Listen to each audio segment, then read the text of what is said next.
How and when did you have your first 100,000 peso savings? They all say your 1 million is the hardest to achieve and the succeeding millions are easier. But for someone who's struggling to even make it up to 100,000, minsan parang suntok sa buwan. Kayo po. Gaano katagal bago kayo nagka 100,000 na ipon? Paano nyo na-achieve?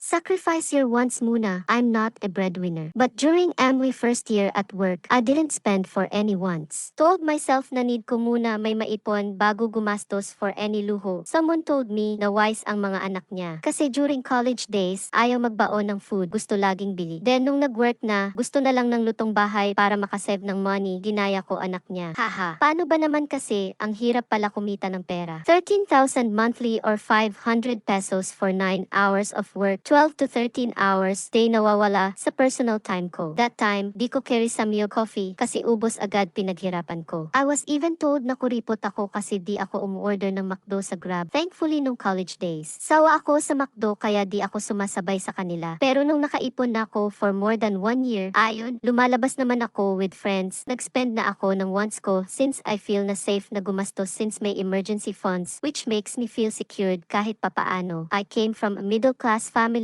kaya I must say na even afford ko mga wants ko during the first year of work life, tipid-tipid pa rin ako ng sobra, like baon ng lunch, cheapest commute. Bihira lumabas as in once a month lang.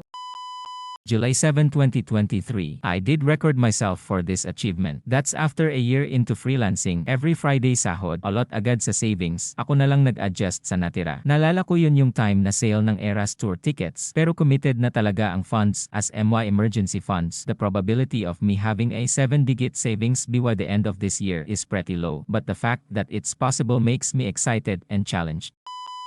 Fresh grad working for 8 months, na-achieve dahil nakasama sa layoff. Task failed successfully. Fastest way to get to 100,000 or even 1 million is to increase your cash flow. Kahit anong budget mo, kung mababa pa din monthly salary mo, it will still take years. Budgeting has a limit. Even if you sacrifice some conveniences in the expense of quality of life, the added amount to the savings is not that significant. It's easier said than done, but it's the tried and proven way. Upskill then find a higher paying job. I was in that position before. It took me 2 years to save 100,000 and then I thought to myself, kung mananatili na ganito yung salary range ko, abutin ako ng dekada para lang makaipon ng 1 million. That's when everything changed and redirected my effort and energy to a clear goal.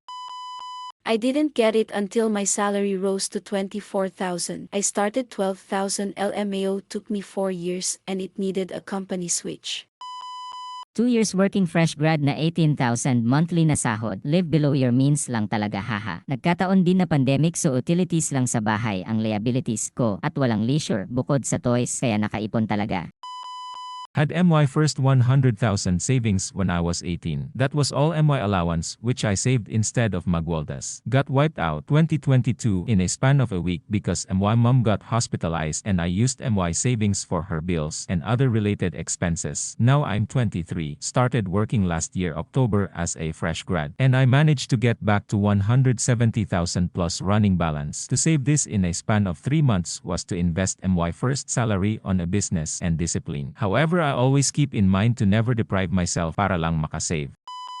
Ikaw, meron ka bang tips para makaipon? Share mo naman sa comment section. Like, follow and subscribe para sa mga susunod pang videos. Ingat!